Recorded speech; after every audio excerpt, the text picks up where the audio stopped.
Yes, there is a long distance still to travel. Most people living in poverty in the United States and in the world over are women and children. Sim, ainda há um longo caminho a percorrer para que a pobreza e a desigualdade não afetem majoritariamente mulheres e crianças. Mas foi ela mesma, a juíza Ruth Ginsburg, que você acaba de ouvir em um discurso em fevereiro deste ano, justamente numa premiação que destaca mulheres líderes nas suas atividades, que ajudou a pavimentar o caminho percorrido até aqui. A juíza mais antiga da Suprema Corte dos Estados Unidos morreu na última sexta-feira, aos 87 anos. E a sua partida move muitas peças na sociedade, na política e na eleição americana. You may agree, you may not disagree with her, but she was an inspiration to a tremendous number of people. I say all Americans. Nem mesmo o presidente Donald Trump ousou atacar o seu legado, que classificou como inspirador para todos os americanos. Mas ele trabalha com vigor para indicar a substituta dela antes do dia 3 de novembro. O objetivo é formar uma maioria robusta de conservadores na Suprema Corte, mesmo que saia derrotado na disputa contra Joe Biden. Please follow your conscience. Don't vote to confirm anyone nominated under the circumstances President Trump and Senator McConnell have created. Biden apela à consciência dos senadores republicanos para frear a estratégia de Trump. Mas por que a indicação da substituta da líder dos liberais na Suprema Corte é tão importante? Como afeta o debate sobre o aborto e o acesso à saúde nos Estados Unidos? E como pode impactar a tão aguardada disputa entre Trump e Biden? Esses são os temas do Ao Ponto desta terça-feira. Eu sou o Roberto Maltic, de volta após alguns dias de férias. E hoje sem a minha amiga Carolina Moran, que volta no próximo episódio. Hoje a gente conversa com o editor de sociedade Eduardo Graça, que morou 14 anos nos Estados Unidos e acompanhou de perto 4 eleições, e com a colaboradora do Globo em Washington, Paola Deorti. Fique com a gente.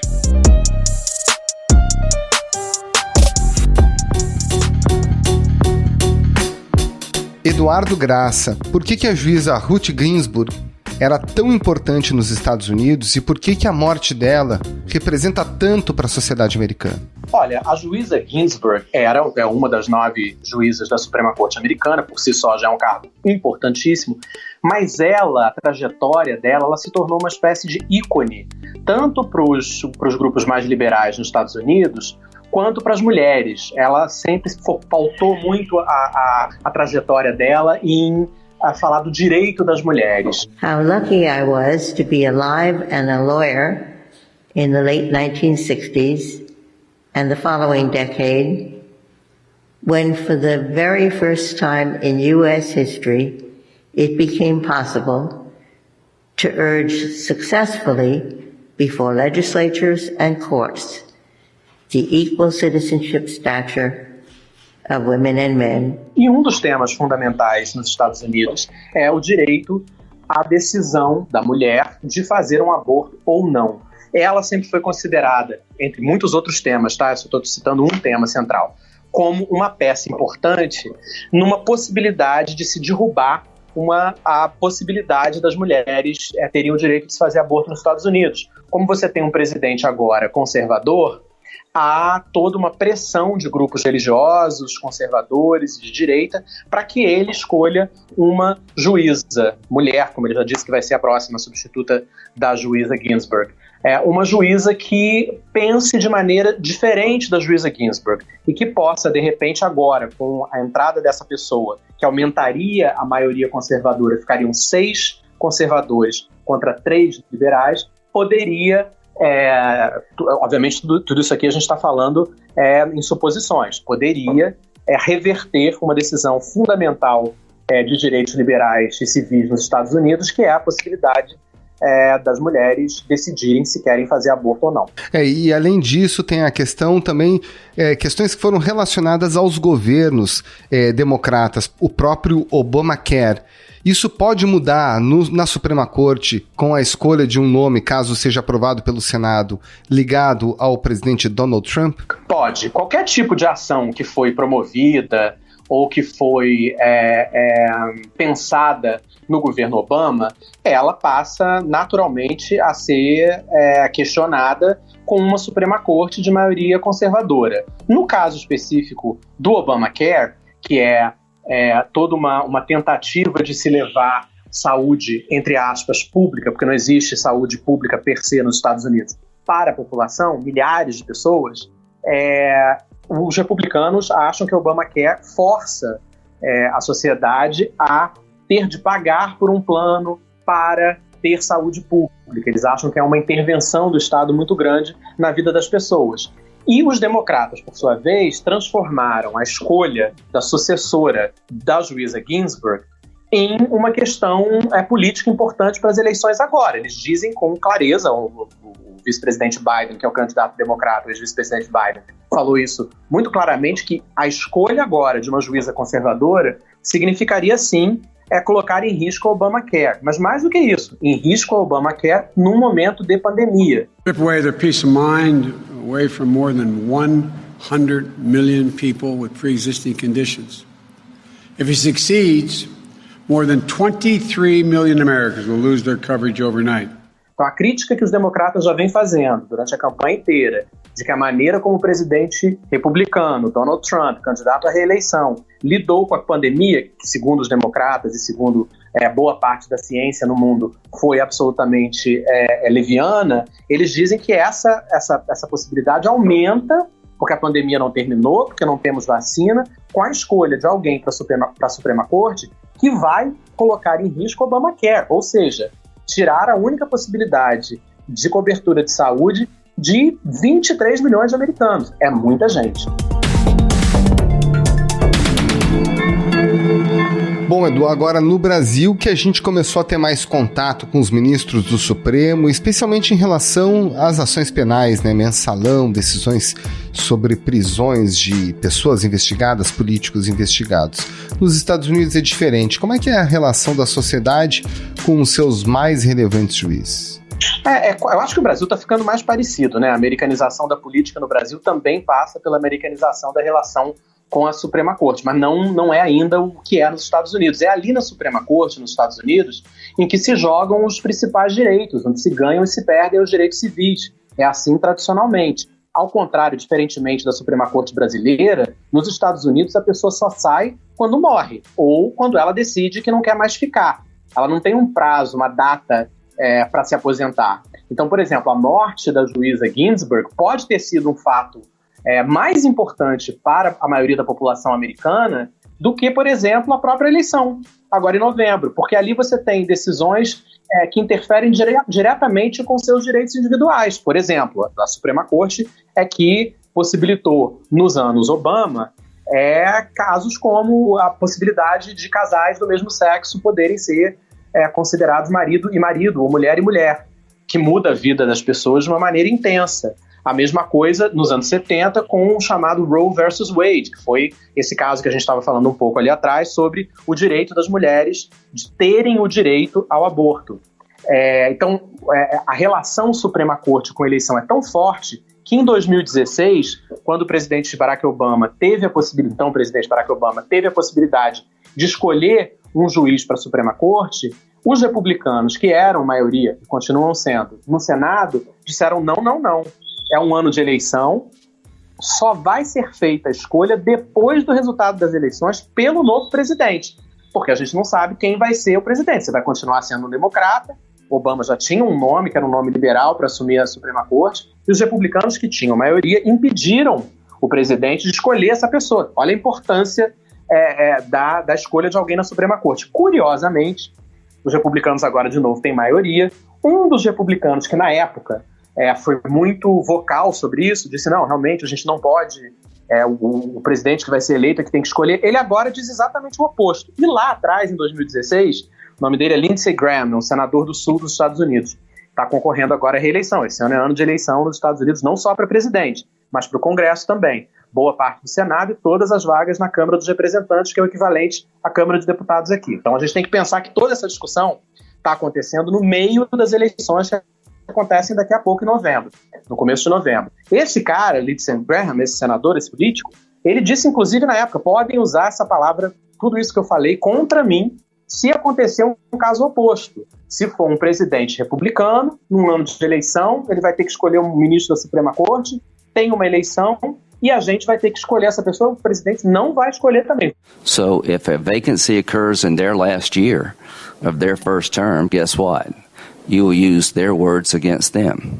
I want you to use my words against me. Vamos esperar a eleição, pois agora ele já voltou atrás e disse que não é bem assim, porque agora é diferente, porque o presidente é republicano, o Senado também é republicano, então eles têm o dever de escolher um juiz que seja atrelado às ideias do Partido Republicano. Essa questão ainda está sendo muito discutida nos Estados Unidos. Houve uma crítica muito forte ao presidente Trump ter reagido muito rapidamente, logo após o anúncio da morte da juíza Ginsburg, dizendo que ele estava pronto para já fazer a substituição dela. As pessoas acharam um pouco de mau gosto. Ele deve fazer essa escolha depois do funeral dela, ou seja, nos próximos dias ele deve anunciar quem que ele deve levar que ele gostaria que fosse para a Suprema Corte. A única maneira dessa pessoa não ser escolhida agora é que um grupo de senadores republicanos, os republicanos têm uma maioria, 53 republicanos contra 47 democratas, eles precisariam de 4 republicanos que dissessem que não querem que essa escolha seja feita agora, só no ano que vem. E eles já conseguiram duas mulheres, coincidentemente. E as duas, uma do Alasca e a outra do Maine, que essa do Maine disputa uma reeleição difícil, que estão sendo pressionadas, especialmente por eleitoras, dada a importância da juíza Ginsburg na defesa dos direitos individuais das mulheres nos Estados Unidos. É uma batalha super interessante, a gente que está aqui do Brasil, super interessante de olhar e perceber como que os direitos individuais das pessoas às vezes são ganhos e se perdem, não numa eleição, no voto direto, mas realmente ali nos bastidores de quem tem o poder de fato. Na sua avaliação, quanto que essa pressa, tanto do presidente Trump quanto do Senado de maioria republicana, está relacionada com o favoritismo do democrata Joe Biden nesse momento e inclusive com a possibilidade dos republicanos perderem a maioria no Senado? Ou seja, vamos acelerar porque a gente não sabe o dia de amanhã. E como eu cobri as eleições de 2016 e até o último segundo, todas as pesquisas mostravam que Hillary Clinton seria eleita, a ideia do favoritismo é muito complicada. É mais complicada ainda quando se trata de um país em que o voto não é, como aqui no Brasil, um voto, uma pessoa, né? Você tem um colégio eleitoral. Então, na verdade, a eleição se decide em poucos estados. Então, isso é complicado. Por outro lado, o que se tem, na verdade, é uma grande indefinição. Nesse momento, a única coisa que parece certa é que os democratas vão continuar com o controle na Câmara dos Representantes, que é a Câmara Baixa do Parlamento, lá do Congresso americano. Então, eu acho que assim, a indefinição é que faz com que essa briga seja tão grande nos Estados Unidos agora. E tem um outro aspecto, o fato de que essa briga, tanto para os republicanos quanto para os democratas, fazem com que as pessoas se galvanizem, fiquem mais ali interessadas na disputa eleitoral, porque nos Estados Unidos o voto não é obrigatório, vota quem quer. Então você tem que garantir que as pessoas saiam de casa para votar. Quando você diz para um democrata, se você não votar, o risco de que mais juízes conservadores sejam colocados na Suprema Corte aumenta, você está forçando o democrata. É a mesma coisa nos republicanos. Quando você diz, vai para a rua, porque o Trump vai garantir, vai para a urna, porque o Trump vai garantir uma juíza conservadora no lugar da veterana liberal Ginsburg, que faleceu. Então, assim, é também um motivador para a pessoa votar, sair de casa e votar. Eduardo Graça, editor de Sociedade, muitíssimo obrigado pela sua participação aqui no Ao Ponto. Um grande abraço. Roberto Maltic, o prazer foi meu. Um abraço a todos.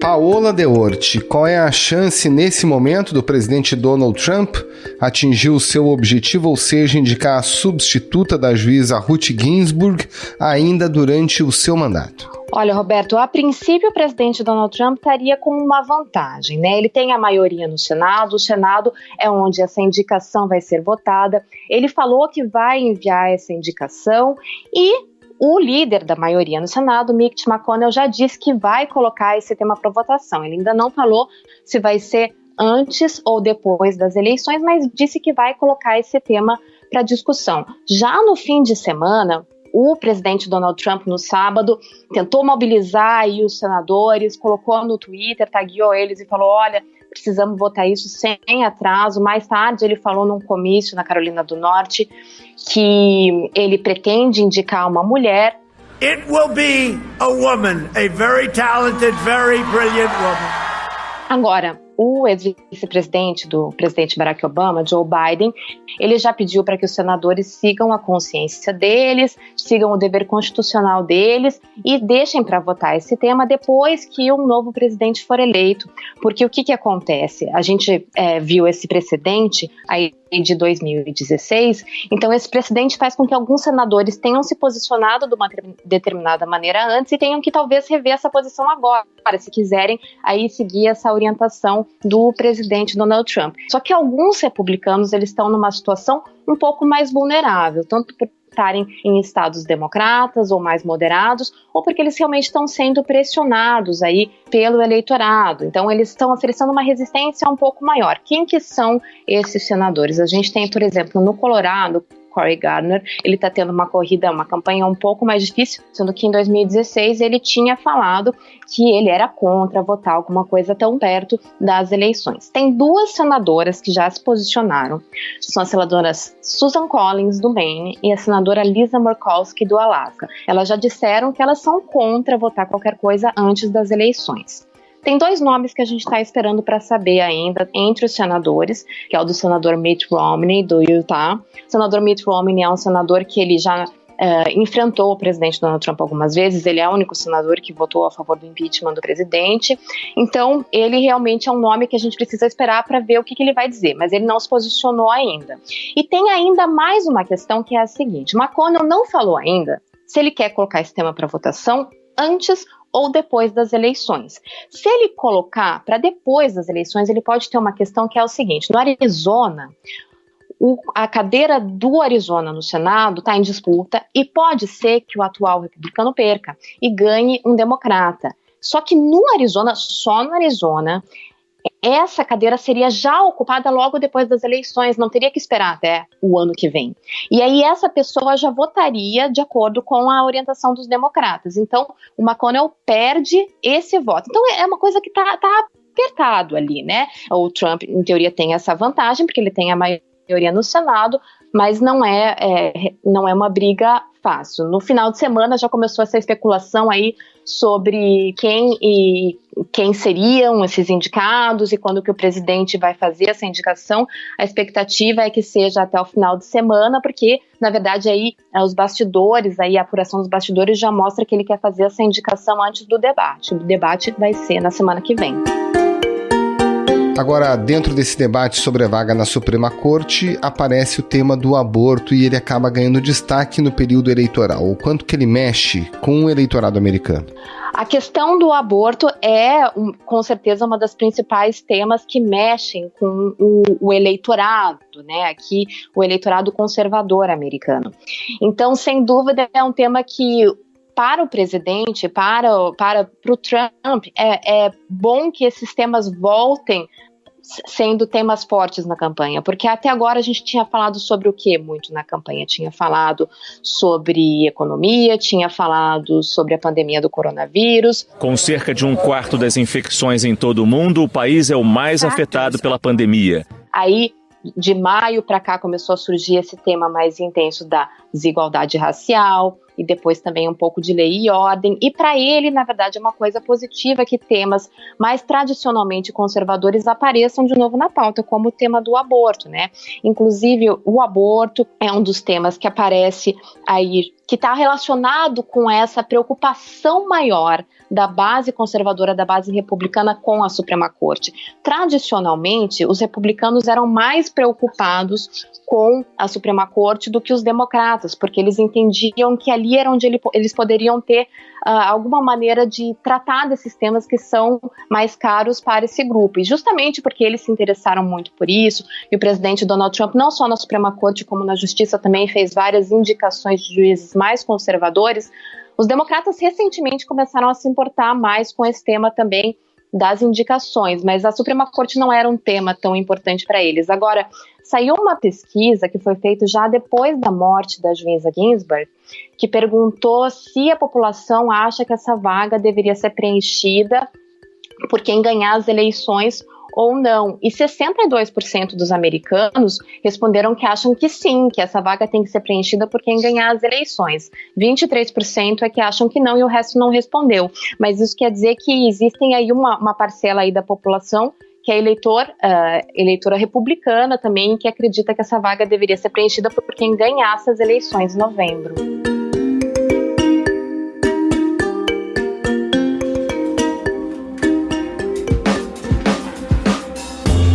Agora, Paola, se o presidente Trump conseguir de fato fazer essa nomeação da substituta e se ela for fiel de fato a toda a agenda do Trump, qual é o peso que isso passa a ter no placar, nessa divisão de forças na Suprema Corte dos Estados Unidos? Os conservadores já têm uma maioria na Suprema Corte. Eles são hoje 5 juízes nomeados por republicanos e tem 4 que são nomeados pelos democratas.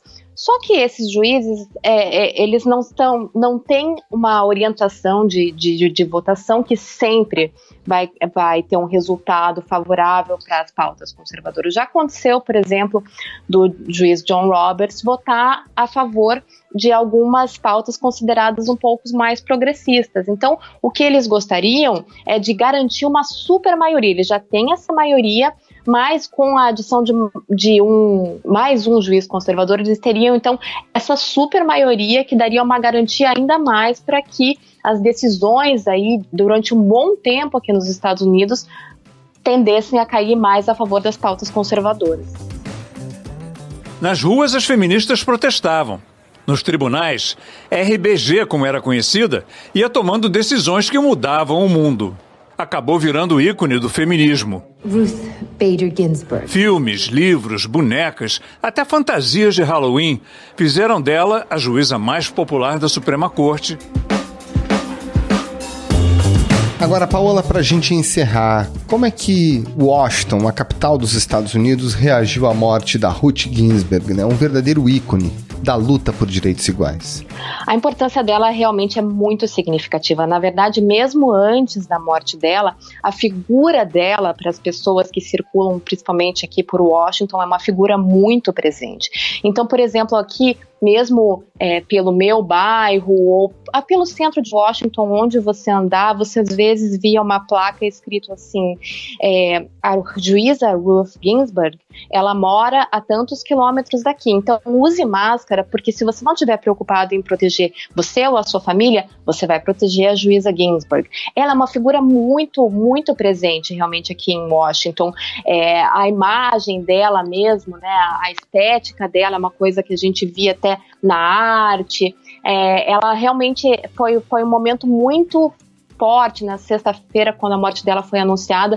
Todo mundo foi para frente da Suprema Corte fazer uma vigília, deixar as homenagens para ela depois no sábado de volta. É uma comoção muito grande mesmo por entender isso, né? A segunda mulher indicada para a Suprema Corte que realmente defendeu pautas progressistas importantes e sempre também de uma maneira conversando com os conservadores, ela era amiga do juiz Antonin Scalia, então ela é vista como uma pessoa que levou adiante esses temas muito importantes para a sociedade americana e que realmente deixou a marca dela na legislação, na sociedade americana, não só realmente na justiça, mas como uma figura mesmo, como uma figura de impacto para o imaginário americano.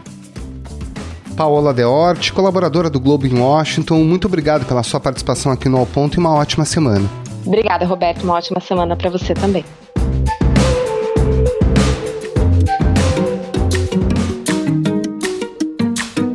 Esse foi o Ao Ponto de hoje, o podcast diário da redação do Globo. Nessa conversa você conta com a participação de toda a equipe do jornal, as mesmas pessoas que levam até você informação e análise de qualidade todo dia.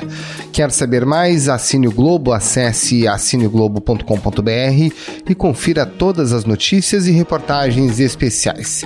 Material de utilidade pública relacionado ao novo coronavírus está disponível a todos os leitores, não apenas aos assinantes. A edição é do João Guilherme Lacerda. Tchau!